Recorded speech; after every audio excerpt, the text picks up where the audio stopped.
Vamos agora abrir nossas Bíblias mais uma vez ao texto do sermão, que é Salmo 2.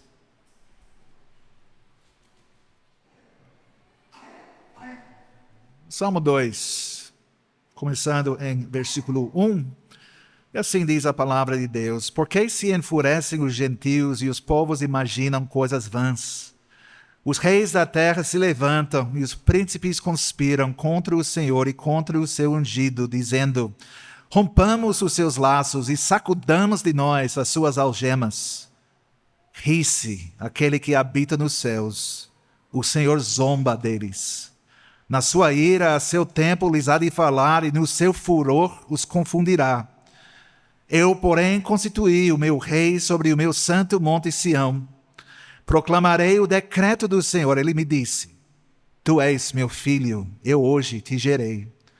Pede-me, e eu te darei as nações por herança e as extremidades da terra por tua possessão. Com vara de ferro as regerás e as despedaçarás como um vaso de oleiro.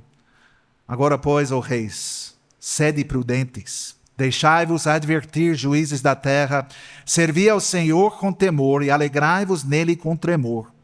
Beijai o filho, para que se não irrite e não pereçais no caminho, porque dentro em pouco se lhe inflamará a ira. Bem-aventurados todos os que nele se refugiam. Até aqui a leitura da palavra de Deus, que Deus abençoe essa leitura, e também a pregação que se baseia nesse salmo. Amada congregação do nosso Senhor Jesus Cristo, de todas as citações do Antigo Testamento no Novo, o livro mais citado é o livro dos Salmos. E dos Salmos, apenas os Salmos 110 e Salmo 22 são citados com mais frequência do que Salmo 2.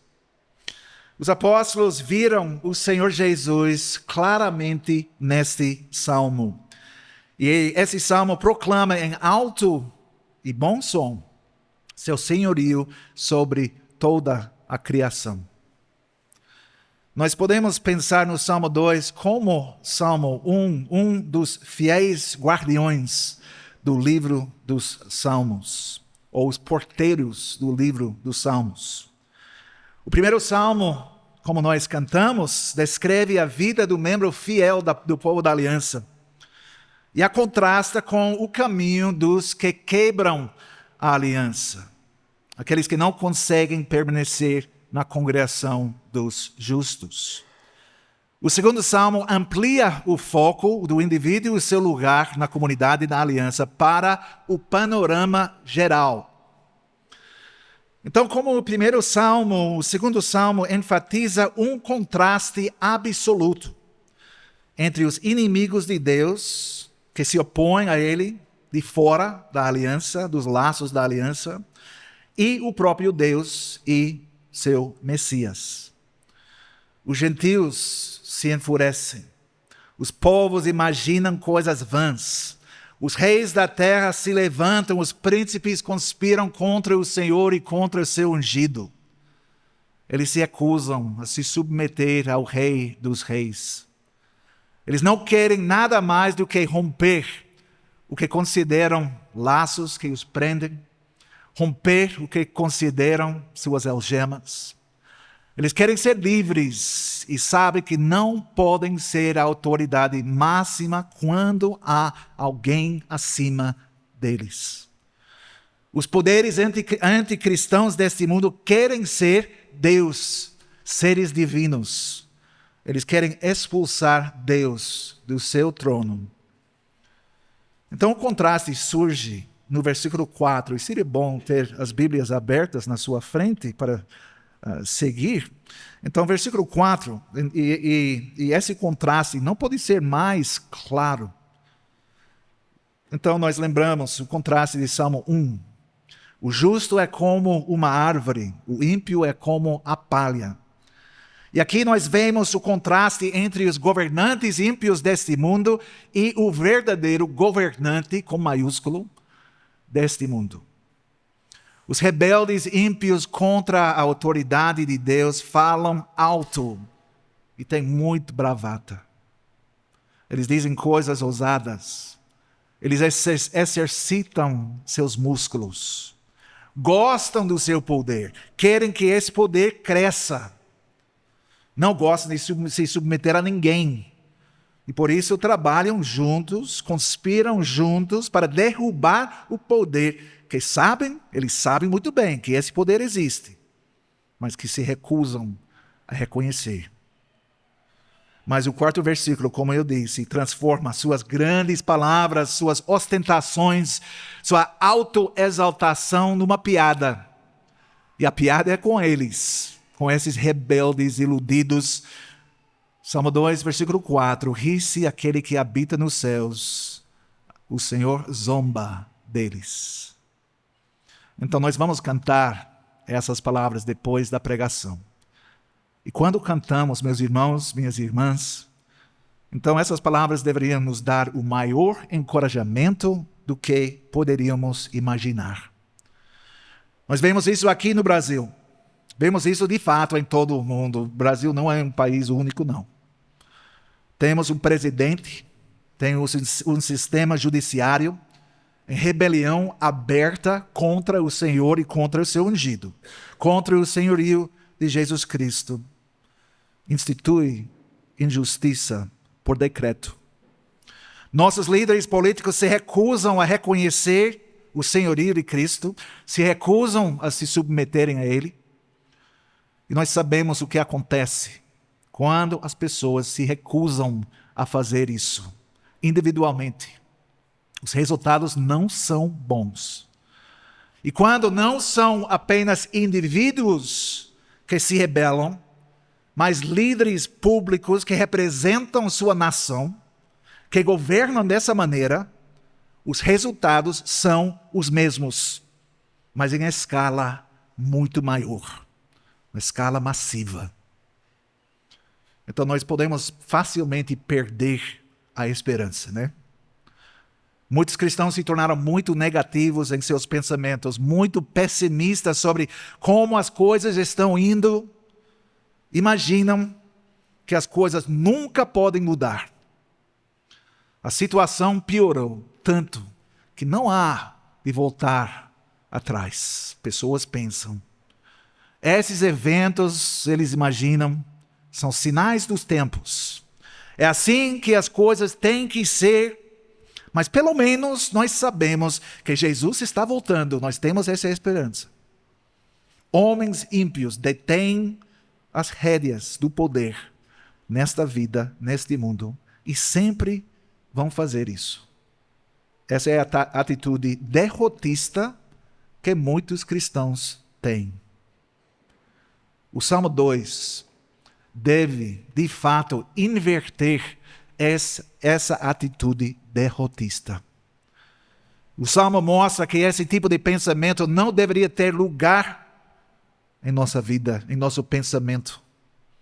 Porque enquanto esses homens que se consideram gigantes, enquanto eles amaldiçoam Deus, o Senhor revela por uma simples ação que em vez de gigantes, são na verdade anões.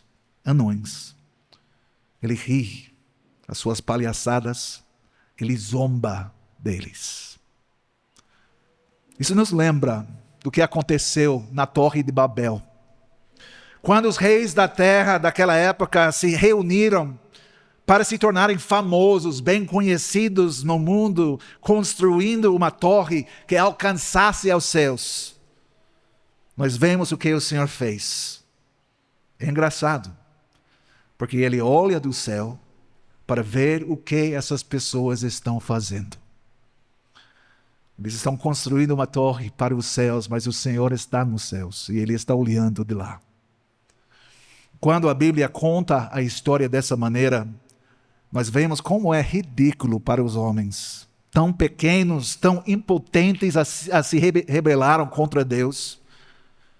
É como um bando de formigas decidindo pegar em armas contra um gigante, ser humano.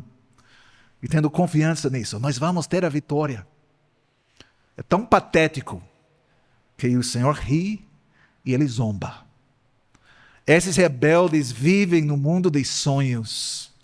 Eles não têm possibilidade de sucesso em seus esforços. O Senhor está no controle. E o Senhor, Ele não está olhando do céu como o velho avô gentil que muitas pessoas imaginam que Ele seja. Ele está olhando para baixo, cheio de ira. Ele falará com esses rebeldes em sua ira e em seu furor os confundirá. Assim como ele confundiu os líderes do mundo nos dias da Torre de Babel e confundiu as línguas. E é aqui que o Senhor Jesus entra em cena especificamente. O Senhor diz, eu constituí meu rei sobre meu santo monte Sião.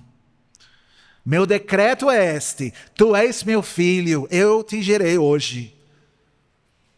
E agora nós precisamos entender o que o Senhor está dizendo aqui, porque isso tem sido mal interpretado por pessoas que negam que Jesus Cristo seja verdadeiramente divino.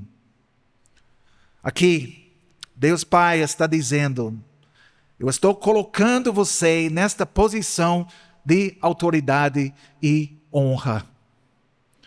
E é isso que nós vemos no ministério do Senhor Jesus.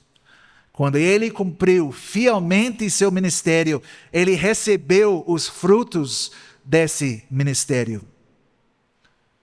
E nós vemos o significado disso na citação em Atos 13, versículo 33, e também em outras partes do Novo Testamento. Vamos ler Atos capítulo 13, 32 a 34.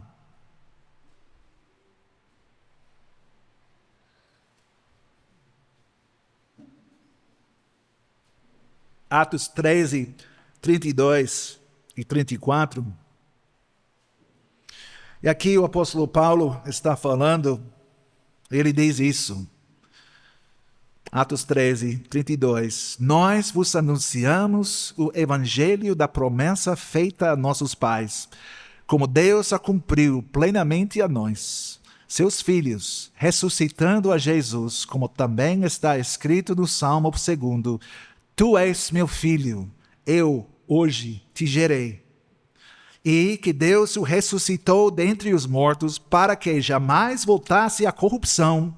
Desta maneira o disse, e cumprirei a vosso favor as santas e fiéis promessas feitas a Davi.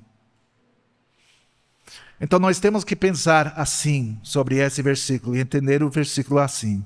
A ressurreição do Senhor Jesus foi a sua vindicação pública. E após a sua ascensão, ele foi exaltado à direita do Pai. A vitória de Jesus sobre o pecado, sobre a morte, levou ele a receber uma grande bênção, uma recompensa. A posição de rei sacerdotal, governante de toda a criação. Pede-me, versículo 8 do Salmo 2. Pede-me, diz o Senhor, e eu te darei as nações por herança e as extremidades da terra por tua possessão.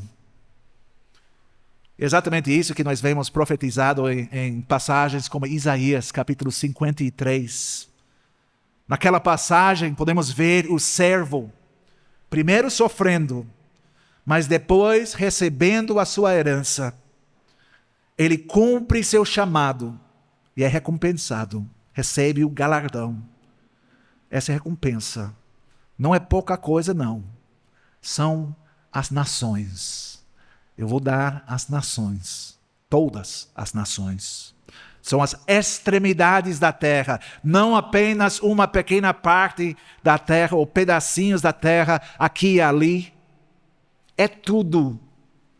Foi isso que o Senhor Jesus recebeu, os direitos de conquista sobre toda a criação. Irmãos, vamos pensar um pouco sobre isso. O que o filho fiel recebe do Pai quando pede algo? Ele recebe o que foi prometido. O que o Pai promete aqui? Ele promete às nações e aos confins da terra. Agora, pense na natureza de Deus. Ele é o Deus que cumpre suas promessas? Sim ou não? Ele é o Deus que diz que fará algo, então faz exatamente como disse que faria? A resposta, irmãos, a essas perguntas é clara, porque as Escrituras são claras. O Senhor é o Deus que cumpre suas promessas, nós sabemos isso. Ele não é o homem para que minta, nem filho do homem para que mude de ideia. Quando Ele fala, Ele age. Quando Ele promete, Ele cumpre. Essa é a natureza de Deus. São os atributos que não mudam. É quem Ele é. E aqui Ele deixa a sua promessa bem clara. Peça-me isso e eu lhe darei. Não há dúvida que essa promessa será cumprida. E como o Rei dos Reis exercerá o domínio que lhe foi dado por seu Pai, como Ele vai fazer isso? Ele governará as nações com vara de ferro e as despedaçará como a um vaso de oleiro. Ele servirá como o braço direito do Senhor. Ele vai exercer domínio, julgamento sobre essas nações e os líderes dessas nações rebeldes. Nós encontramos uma imagem do Rei dos Reis em Apocalipse capítulo 19. Vamos abrir nossas Bíblias, Apocalipse 19.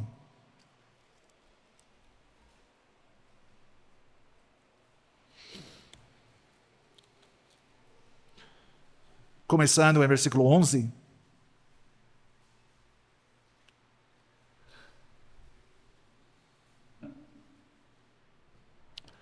Apocalipse 19, começando a leitura em versículo 11. A palavra diz: vi o céu aberto e eis um cavalo branco. E o seu cavaleiro se chama Fiel e Verdadeiro, e julga e peleja com justiça. Os seus olhos são chama de fogo. Na sua cabeça há muitos diademas. Tem um nome escrito que ninguém conhece, senão ele mesmo. Está vestido com um manto tinto de sangue, e o seu nome se chama o Verbo de Deus. E seguiam-no os exércitos que há no céu, montando cavalos brancos com vestiduras de linho finíssimo, branco e puro. Sai da sua boca uma espada afiada, para com ela ferir as nações. E ele mesmo as regerá com cetro de ferro. E, pessoalmente, pisa o lagar do vinho do furor da ira do Deus Todo-Poderoso.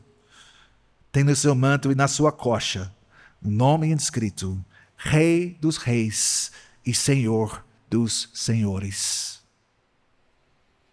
Então, durante o seu ministério terreno, o Senhor Jesus, Ele deixou do lado a sua glória. Ele assumiu a forma de servo, esvaziando-se a si mesmo. E este foi o seu estado de humilhação.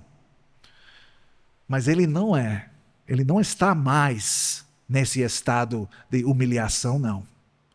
Ele é exaltado. Está no estado da exaltação absoluta.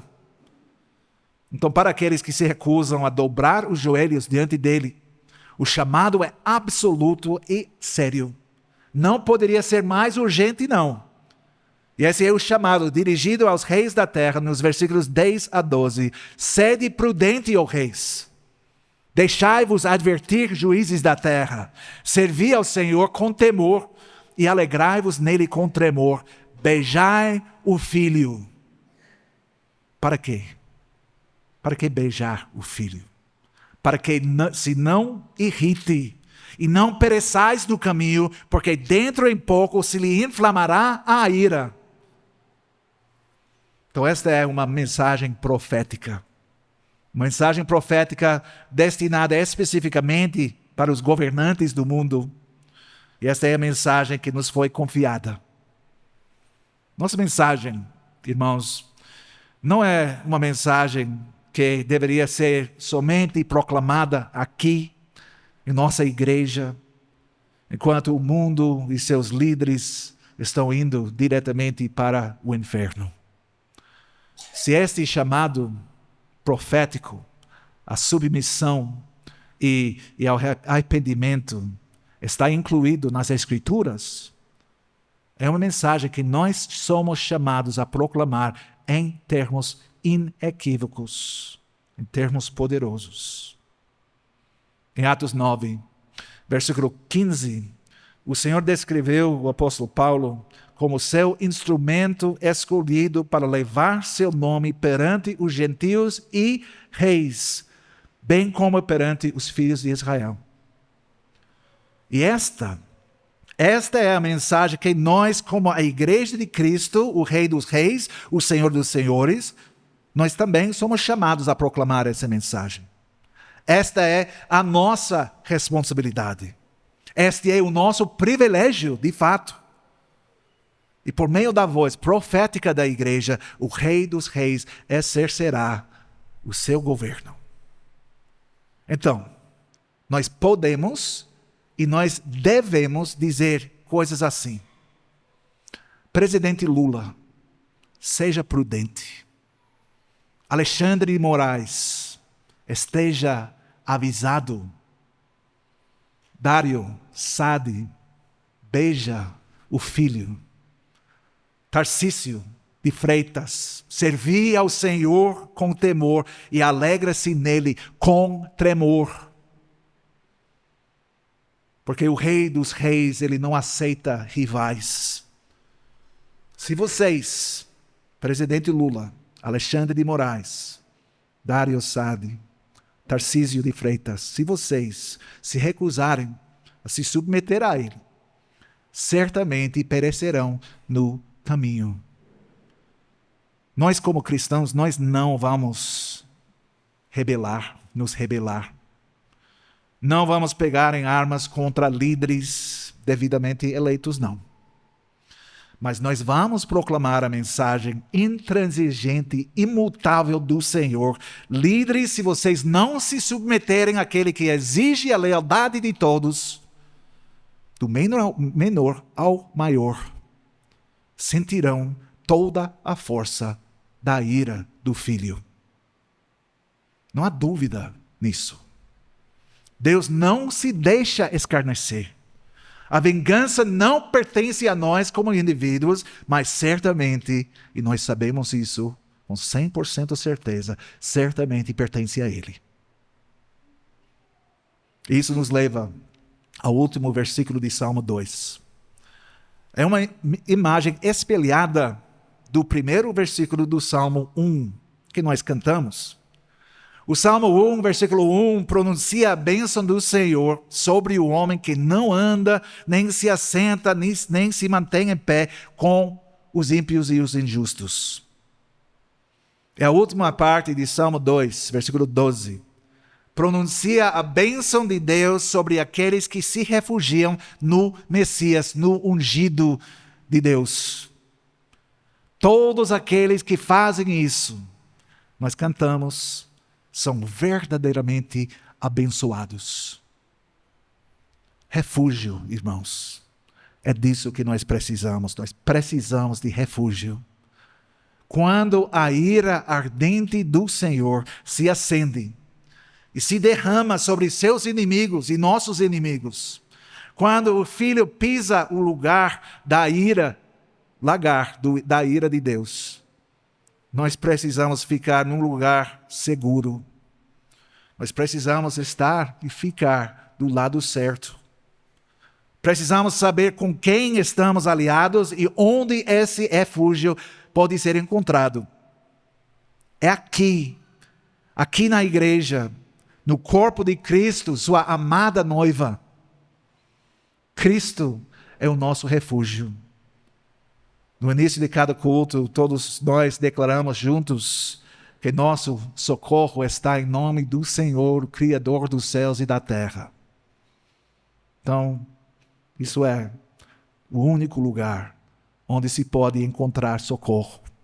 É o único lugar de segurança. É o único lugar onde se pode encontrar vida, paz, alegria e estabilidade. Não há outra opção disponível.